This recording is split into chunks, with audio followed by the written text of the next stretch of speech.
Meet the most isolated Asian country in the world. Imagine living in a country where you can't have black cars. It's isolated from everyone else, and women do everything men want. Get to know Turkmenistan, a country located in Central Asia. It borders Kazakhstan to the north and northwest, the Caspian Sea to the west, Iran to the south and southwest, Afghanistan to the southeast, and Uzbekistan to the east. Its capital is Ashgabat. This country is considered one of the most closed and censored countries in Central Asia. Most of Turkmenistan is dominated by vast plains, with only about 4% of its area covered by mountains. The southwestern region of the country is the most mountainous, where we find the Kopet Dag Range, which acts as a natural border between Turkmenistan and Iran. The Karakum Desert, one of the largest desert areas in the world, covers most of the country, occupying over 80% of its total area. Turkmenistan has limited water resources. The most important river is the Amu Darya, which forms part of the northern border of the country with Uzbekistan. Other rivers include the Tajan, which flows northward and empties into the Caspian Sea, and the Atrek, which marks part of the border with Iran. The Karakum Desert is one of the most striking features of Turkmenistan. Covering most of the country, it is an arid and desolate landscape with sand dunes, vast gravel plains, and steppe areas. Despite its aridity, the desert is home to wildlife adapted to extreme conditions, including camels, gazelles, and foxes. Turkmenistan has a small coastline along the Caspian Sea, which is the largest enclosed body of water in the world. The Turkmen coast is relatively flat and sandy, with important port cities such as Turkmenbashi, formerly known as Krasnovodsk, and other industrial facilities. Turkmenistan has a predominantly continental desert climate, with long, hot, dry summers and short, cold winters. Temperatures can vary considerably between day and night, especially in the desert. The mountainous areas in the southwest of the country have a more moderate climate, with milder temperatures during the summer and colder winters. Turkmenistan is rich in natural resources, especially natural gas and oil. It is one of the world's largest producers of natural gas and has significant oil reserves. Additionally, the country has deposits of minerals such as uranium, chromium, tungsten, and phosphates. The economy of Turkmenistan is heavily influenced by its natural resources, especially natural gas, and centralized government policies. The currency of Turkmenistan is the Turkmen manat, and $1 equals 3.5 Turkmen manat. So, note that the dollar is valued against the Turkmen manat, but not by much. Turkmenistan is one of the world's largest producers of natural gas. Its vast natural gas reserves are a key source of revenue for the country. Major state-owned companies, such as Turkmengas, are responsible for the exploration, production, and export of natural gas. Additionally, the country also has oil reserves, although not as significant as its natural gas reserves. Natural gas is Turkmenistan's main export product. The country exports natural gas mainly to China, Russia, and Iran through international pipelines. The Trans-Caspian Pipeline and the Central Asia-China Pipeline are the main pipelines that transport Turkmen natural gas to these markets.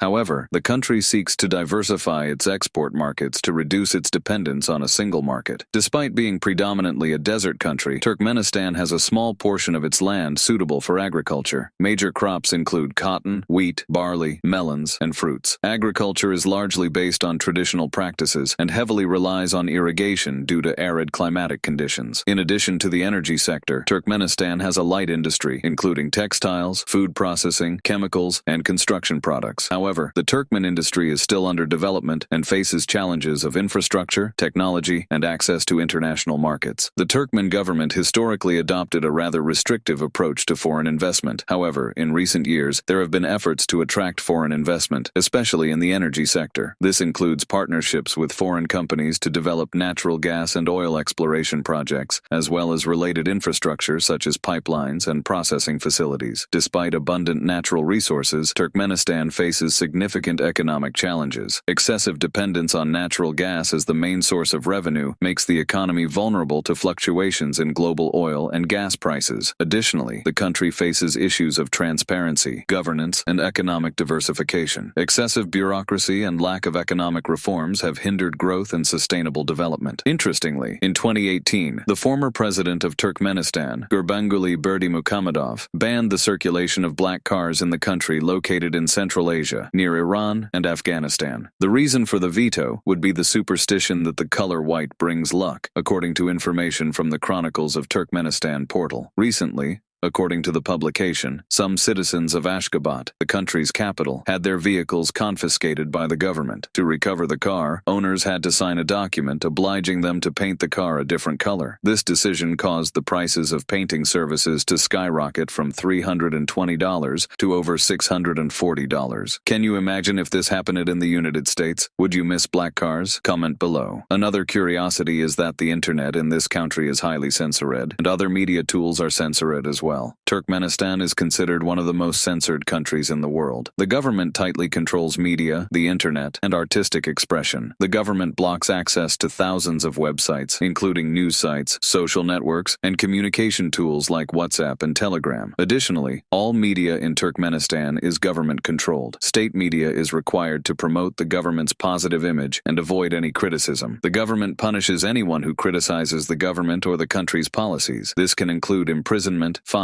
and other forms of repression. The government fears that freedom of expression could lead to protests and dissent. It wants to control the narrative about Turkmenistan and prevent negative information from being disseminated. It also wants to limit the population's access to information and ideas from abroad. Turkmens do not have free access to information and cannot find out what is happening in the world. Additionally, they cannot freely express their opinions and may be punished for criticizing the government. And why so much censorship? To understand this, we need to understand the past of this vast country in Central Asia. The region that is now Turkmenistan was inhabited by various ancient cultures, including the Parthians, Scythians, and Persians. The Silk Road passed through this region, making it a center of trade and cultural exchange. During the Middle Ages, the region was gradually Islamized as Islam spread throughout Central Asia. In the 11th century, the Oghuz Turks migrated to the region, establishing the foundation for the modern Turkmen population. In the 19th century, Turkmenistan fell under the influence of the Russian Empire, which gradually expanded its dominion over Central Asia. After the Russian Revolution of 1917, Turkmenistan became a republic of the Soviet Union in 1925, initially as part of the Turkmen Soviet Socialist Republic. During the Soviet period, Turkmenistan experienced forced modernization and significant changes in demographics and the economy. The Soviet government encouraged cotton cultivation, turning Turkmenistan into an important agricultural region. With the collapse of the Soviet Union in 1991, Turkmenistan declared its independence and became a sovereign republic. Saparmurat Niyazov, who served as the country's communist leader since 1985, became the first president of independent Turkmenistan. After Niyazov's death in 2006, Gurbanguly Berdimuhamedov became the president of Turkmenistan and led the country until 2022, when Serdar Berdimuhamedov was elected president of Turkmenistan in 2022 with 73% of the votes according to government data. Turkmenistan is rich in natural resources, particularly natural gas, and its economy heavily depends on exporting these resources. The country has sought to diversify its economy and attract foreign investment, but continues to face challenges in terms of human rights and civil liberties. The history of Turkmenistan reflects immense interaction of cultural, ethnic, and political influences over the centuries, shaping the identity and development of the country to this day. The architecture of houses and historic buildings in Turkmenistan has been influenced by Russian, Turkish, and Persian architecture. Public buildings and apartments built during the Soviet era are generally large and imposing. These buildings are often adorned with Soviet symbols such as red stars and hammers and sickles. In cities, increasingly modern buildings are being constructed, with contemporary designs and utilizing materials like glass and metal. There are some historical buildings such as the Monumental Mosque in Ashgabat, with a blend of Turkish and Arabic styles, the Monument of Independence, which is an imposing monument in Ashgabat, with a golden statue of Saparmurat Niyazov, and also the yurts, which are traditional tents used by nomadic Turkmen. Yurts, also known as girs in Mongolia, are circular portable dwellings traditionally used by nomadic shepherds from Central Asia, such as Turkmen, Mongols, Kazakhs, and Kyrgyz. They were well adapted to the nomadic lifestyle, as they could be quickly and easily assembled and disassembled to be transported from one pasture to another. Yurts have a circular shape, with sloping walls that meet in a ring at the top, forming a kind of dome. They are made of lightweight wooden trellises